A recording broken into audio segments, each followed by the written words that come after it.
प्यारे बच्चों, आज हम कक्षा 9th का अध्याय 2 क्या हमारे आसपास के पदार्थ शुद्ध हैं, इसके बारे में बात करेंगे। हमारे आसपास मार्केट में विभिन्न प्रकार की चीज़ें बिकती है। क्या हम उन सभी को पदार्थ कह सकते हैं?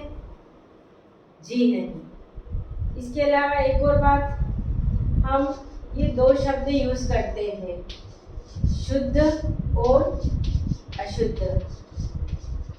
इनसे क्या तात्पर्य है कि हम शुद्ध पदार्थ किसे कहेंगे और अशुद्ध किसे कहेंगे।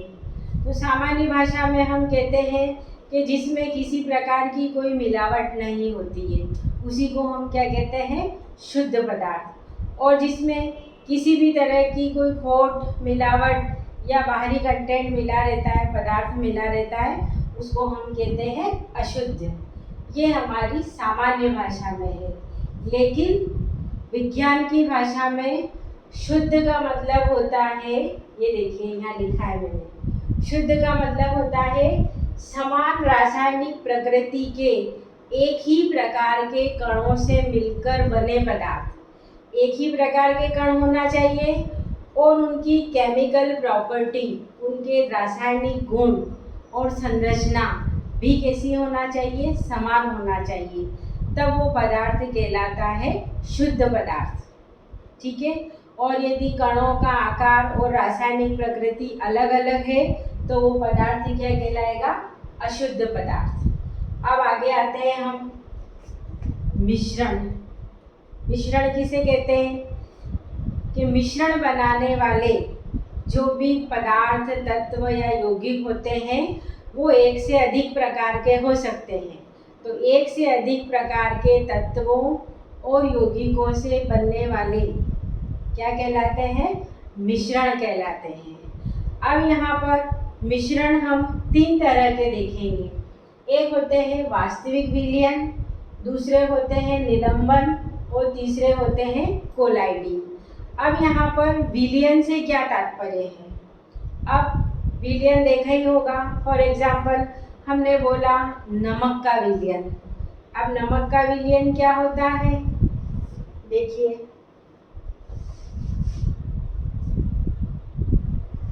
ये हमने लिया, पानी लिया, ठीक है, ये लिया हमने जल, इसके अंदर हमने मिलाया नमक। शक्कर का विलयन भी बोल सकते हैं। तो हम क्या मिला रहे हैं, जल के अंदर शक्कर मिला रहे हैं, तो वो कहलाया शुगर सॉल्यूशन। अब यहाँ पर बात कर रहे हैं हम कि एक तो है जल और दूसरा है NaCl, नमक, यानी 2 चीज़ें आपस में मिल रही है। तो 2 पदार्थ के आपस में मिलने से जो हमें प्राप्त हो रहा है वो क्या कहलाता है, विलयन।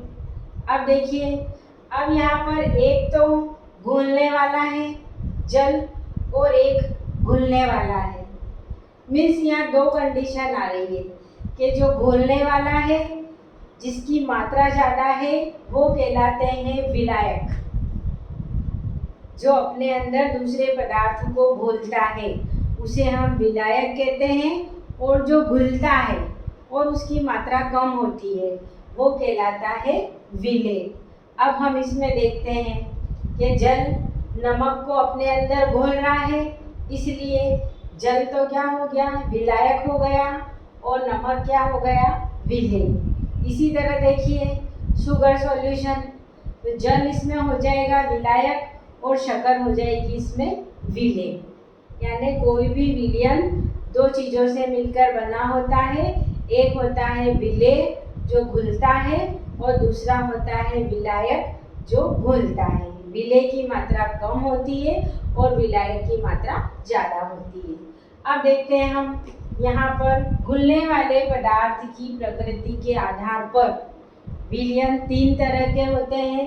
एक होता है संतृप्त विलयन, दूसरा होता है असंतृप्त विलयन और तीसरे होते हैं अति संतृप्त विलयन।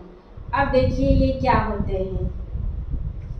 अब देखो यहाँ पर हमने एक ग्लास में जल ले रखा है और इसके अंदर हमने नमक घोला, नमक डाल के हमने हिलाया, नमक घुल गया। और नमक डाला, हिलाया हमने, नमक घुल गया। यानी ऐसे विलयन जिसके अंदर विलायक में विलेय को और अधिक घोला जा सकता है, ऐसे विलयन जिसमें विलेय की और अधिक मात्रा विलायक में घोली जा सकती है, ऐसे विलयन क्या कहलाते हैं?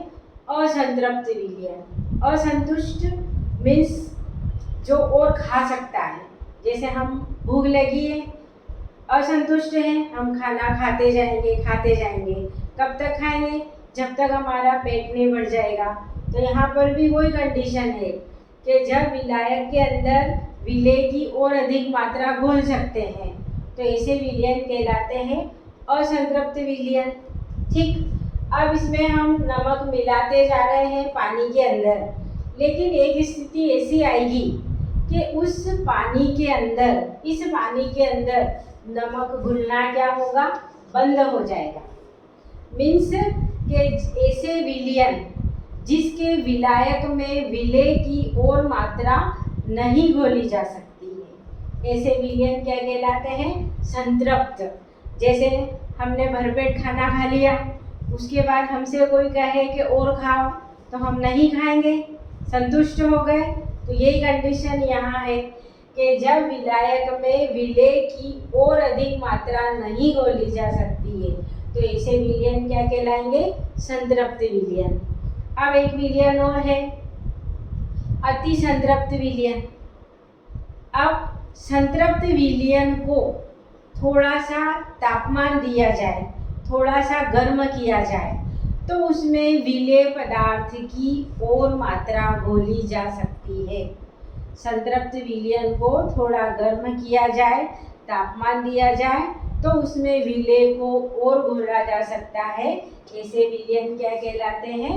अति संतृप्त विलयन।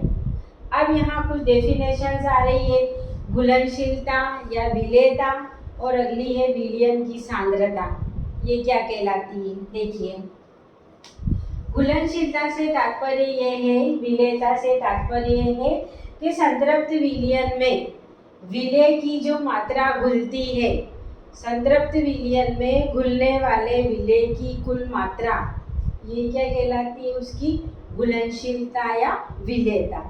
इसके बाद देखिए, विलयन की सांद्रता किसे कहेंगे हम?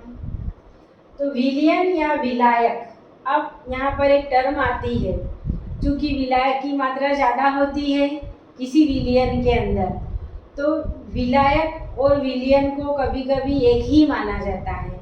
इसीलिए लिखा हमने कि विलयन या विलायक के इकाई द्रव्यमान में विलेय की मात्रा या विलेय का द्रव्यमान, यही क्या कहलाता है?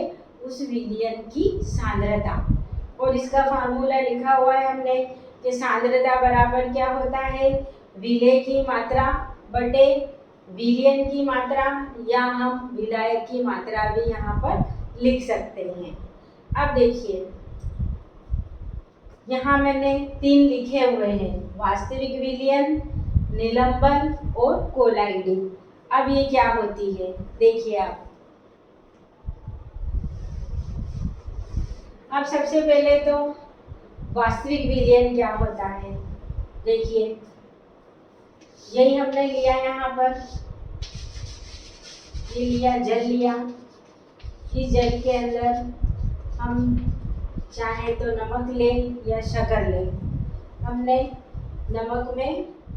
जल में नमक को घोला, तो नमक और जल दोनों एक दूसरे में पूरी तरीके से घुल जाएंगे। हम देखकर पता नहीं लगा पाएंगे कि इसके अंदर नमक भी मिला हुआ है, यानी विलेय और विलायक दोनों एक दूसरे में पूरी तरीके से डिज़ोल्व हो जाते हैं, घुल जाते हैं, एक हो जाते हैं। तो ऐसे विलयन क्या कहलाते हैं? वास्तविक विलयन। और ऐसे विलयन कैसे होते हैं?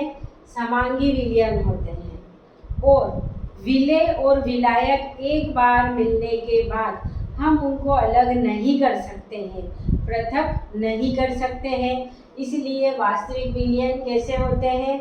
स्थायी होते हैं, और इसमें विलेय के कणों का आकार इतना सूक्ष्म होता है 10⁻⁹ मीटर या 1 नैनोमीटर आकार के इतने सूक्ष्म होते हैं कि इनको हम आँखों से नहीं देख सकते हैं। और चूँकि इसमें कणों का आकार बहुत अधिक छोटा होता है, ये देखो ये एक वास्तविक विलयन है। अब इसके ऊपर यदि हम प्रकाश डालें, रोज प्रकाश की किरणें इसके अंदर से जाएगी तो क्या होगा, प्रकाश विलयन के अंदर हमको बिल्कुल भी नजर नहीं आएगा।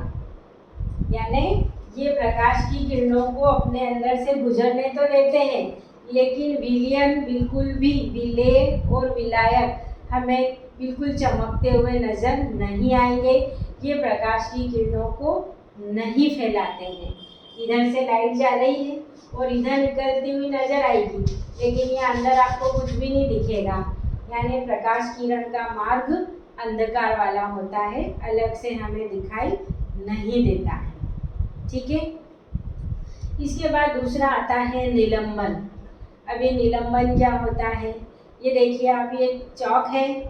इस चाक को या मिट्टी को हम क्या करें, बिल्कुल बारीक पीसकर पानी के अंदर घोलते हैं।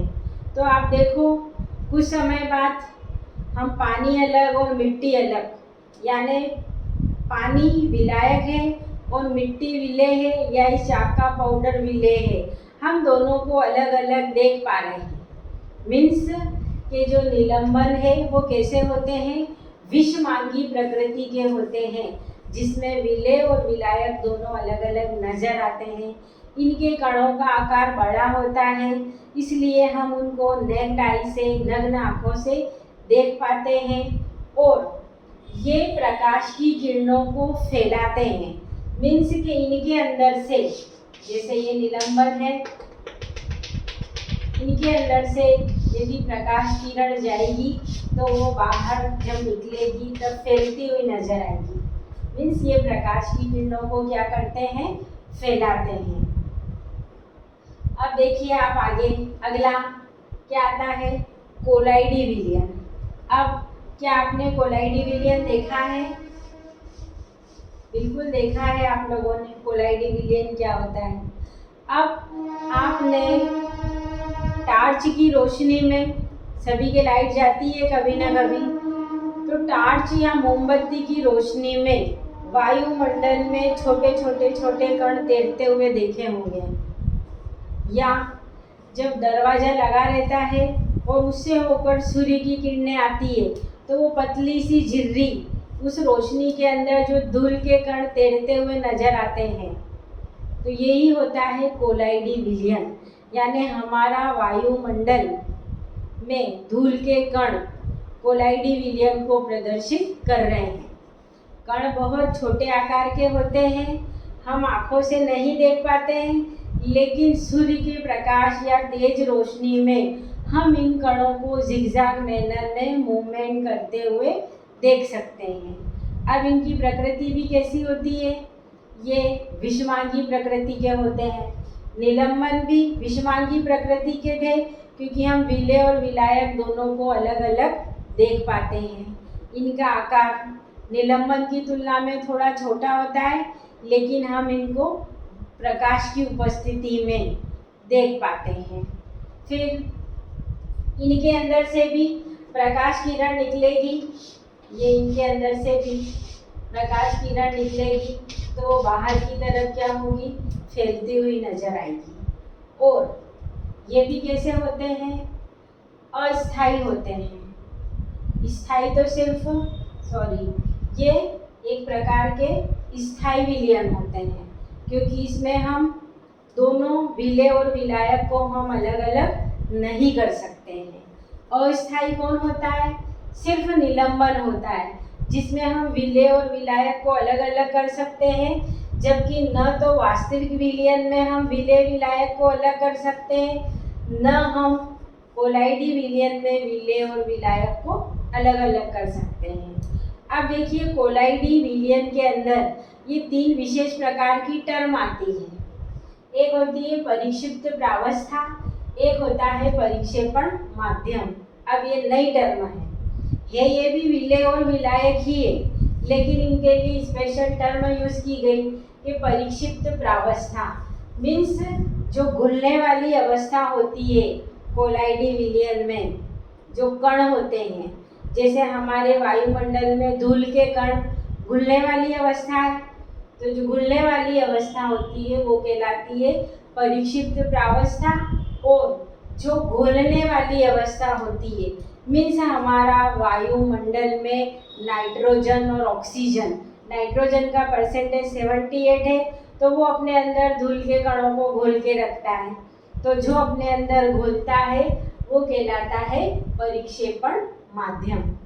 अब यहाँ एक स्पेशल टर्म आ रही है टिंडल इफेक्ट। टिंडल प्रभाव क्या होता है, देखिए। अब सबसे पहले इस प्रभाव को कोलाइडी विलयन में किसने देखा था? टिंडल नामक वैज्ञानिक ने देखा था, इसलिए इसे कहा गया टिंडल प्रभाव। अब हमने एक कोलाइडी विलयन लिया, अब ये कोलाइडी विलयन है।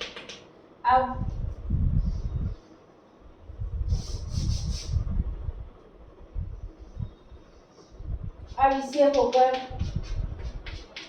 ये,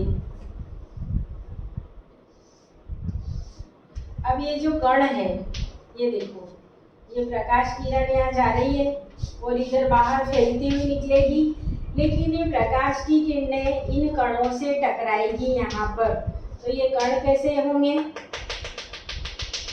चमकने लगेंगे। तो प्रकाश के कारण कोलाइडी कणों का चमकना, यही क्या कहलाता है? टिंडल प्रभाव। और इसको किसने बताया था? टिंडल ने बताया था। अब हमने पढ़ा इसमें शुद्ध पदार्थ जो एक ही प्रकार के समान रासायनिक कणों से मिलकर बने होते हैं उन्हें हम शुद्ध पदार्थ कहते हैं। जो दो या दो से अधिक प्रकार के तत्वों या पदार्थों से मिलकर बने हैं उन्हें मिश्रण कहते हैं। ये विलयन, विलेय और विलायक से मिलकर बने होते हैं। विलेय की मात्रा कम, विलायक की ज़्यादा होती है। जिसमें विलेय को और अधिक नहीं घोल सकते हैं उन्हें संतृप्त विलयन कहते हैं। जिनमें विलेय को और अधिक घोला जा सकता है उन्हें असंतृप्त विलयन कहते हैं। और संतृप्त विलयन को और अधिक तापमान दे तो उसमें विलेय को और घोल ले तो वो अति संतृप्त विलयन कहलाता है। संतृप्त विलयन में विलेय की मात्रा क्या कहलाती है? घुलनशीलता कहलाती है। और विलयन या विलायक के इकाई द्रव्यमान में विलेय के द्रव्यमान या विलेय की मात्रा क्या कहलाती है? उस विलयन की सांद्रता कहलाती है। फिर विलयन यहाँ तीन तरह के, जो मिश्रण है, मिश्रण से ही ये तीन तरह के विलयन बने हैं क्योंकि ये दो से अधिक पदार्थों से मिलकर बने हैं, इसलिए इन्हें मिश्रण भी माना गया है। वास्तविक विलयन, निलंबन और कोलाइडी विलयन। जब विलेय और विलायक दोनों एक दूसरे में पूरी तरीके से घुले रहते हैं तो वास्तविक विलयन होता है। ये समांगी प्रकृति का होता है। निलंबन और कोलाइडी दोनों विषमांगी प्रकृति के होते हैं और इन्हें हम आँखों से देख सकते हैं। इनके कणों का आकार अपेक्षाकृत बड़ा होता है और सूर्य प्रकाश किरणों के कारण कोलाइडी कणों का चमकना, यही क्या कहलाता है? टिंडल प्रभाव।